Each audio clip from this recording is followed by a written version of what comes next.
Leo, hi! Welcome to Mr. Queen PH. At ito ang inyong weekly reading for July 29 to August 4, 2024. So if you are interested in private readings, meron tayong link sa description at sa pinned comment. Paka-check nyo lang yung information kung paano mag-book for a private reading.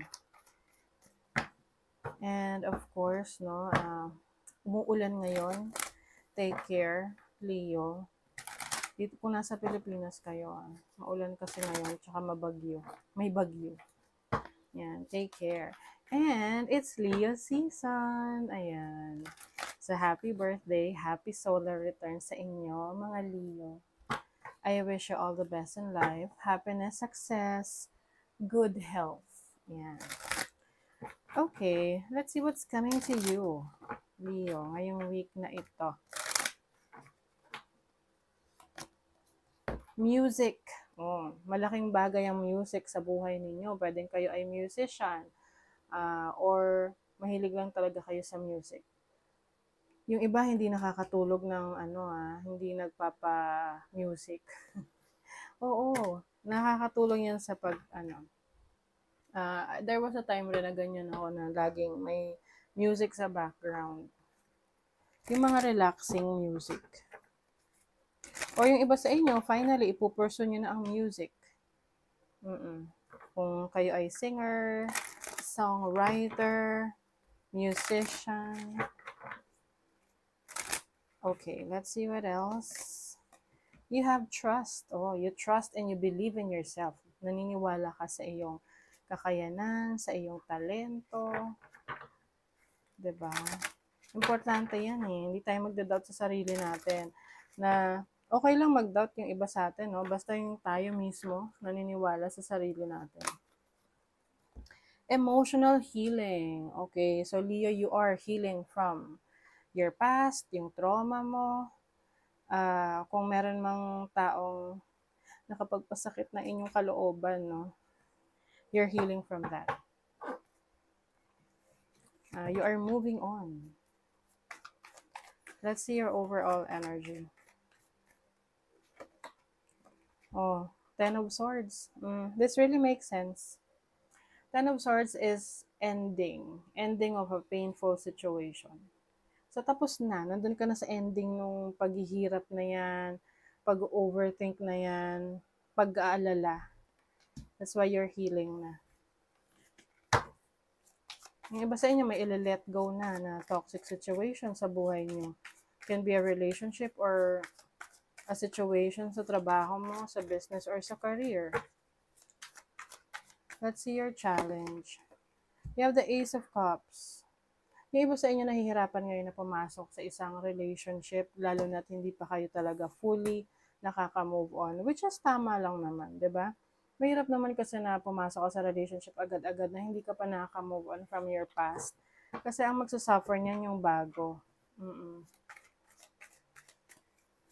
Let's see your, and I also, sense na yung iba sa inyo, nahihirapan kayong, hanapin yung happiness sa isang bagay na kahit simple lang. Oo. Maari kasing, yung iba, may gusto kayong i-pursue sa buhay tapos hindi niyo nasusunod. Hindi niyo nagagawa.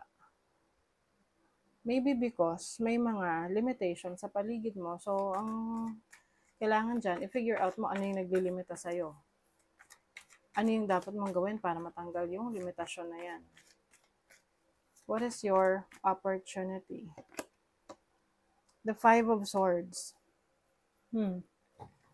As an opportunity, ito yung laban, no? Lalaban ka. Kahit meron mga taong hindi agree sa gusto mong gawin. Okay? Minsan kasi may gusto tayong i-pursue, tapos yung iba ayaw. Parents mo, family mo, asawa mo, partner mo. But, if you are already an adult, no? Adult ka na, may sarili ka ng desisyon sa buhay mo, kailangan panindigan mo yun eh. Kasi kung ikaw rin yung nagsasuffer, at hindi naman sila, so sinong talo rito, diba? Ilaban mo. Ilaban mo yung gusto mo. What is your blessing? The Knight of Cups. Oh, ang blessing is makukuha mo yung gusto mo. May offer dito of love, something that brings you joy, happiness. So, clarify natin. What is the Ten of Swords? The Six of Cups. Oh, ayun na nga. Yung iba kasi sa inyo, nahihirapan kayong i-let go ang past. Mahirap naman talaga. Kaya lang kung ikaw na lang yung lumalaban dyan, i-let go mo na. Sayang yung energy mo. What is the Ace of Cups? Ay, kasi halimbawa, hindi lang sa relationship yan. Halimbawa sa trabaho mo, ikaw lang yung lumalaban for your work. Pero hindi ka naman na-appreciate.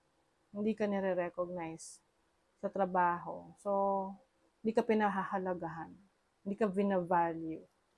Oh, so what's the purpose, 'di ba? Hindi ka rin naman magiging masaya. What is the Ace of Cups?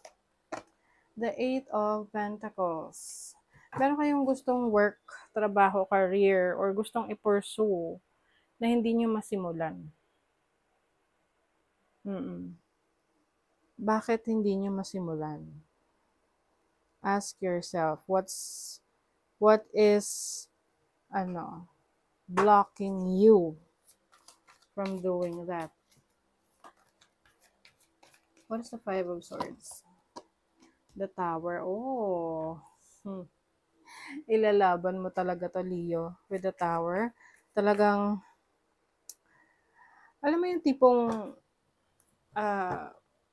magka-conflict na ako, magkaka-conflict, ganon. Kasi parang, yung iba sa inyo, nagtiis. Oo. Nagtiis kayo for a very long time. Pero, ngayon, maninindigan na kayo na kayo naman, sarili nyo naman yung unahin nyo. You have the Seven of Cups.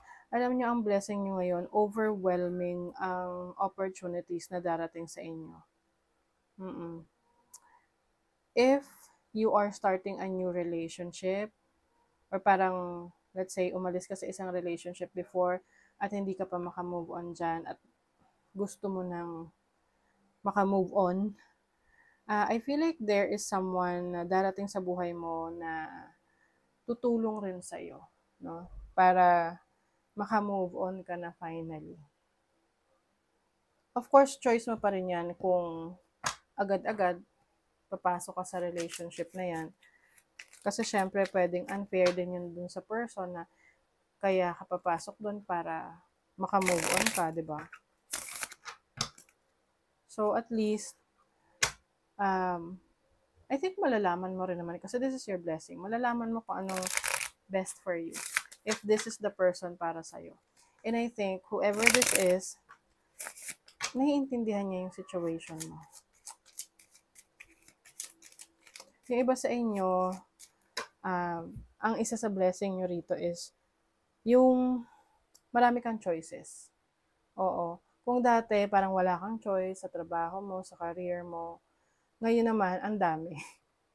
So, parang pag inisip mo, good problem naman siya.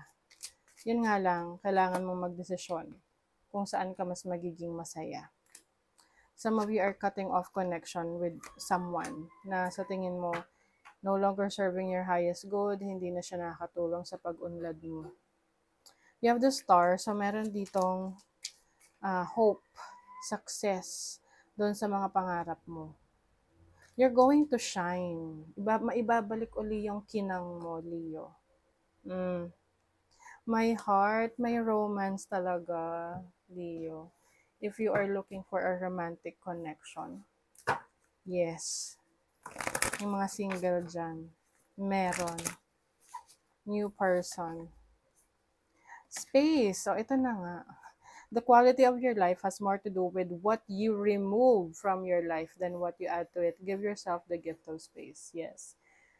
So, ika-cut off, i-remove sa buhay para mag-create ka ng bagong space. New space means new experiences, new beginnings. Rituals. Steady yourself with simple rituals. Do the dishes, fold laundry, water the plants, make a cup of tea, let wisdom sneak up on you. So, in short, marami kang kailangang asikasuhin sa bahay. Oo. And this is about finding happiness, joy sa mga task mo sa bahay. Kasi, ano yun eh, ibig sabihin may blessing ka, may kakayahan kang gawin yon. Maglinis, magluto, di ba? Mm-mm. So, that is your reading, Leo. Thank you so much. Bye.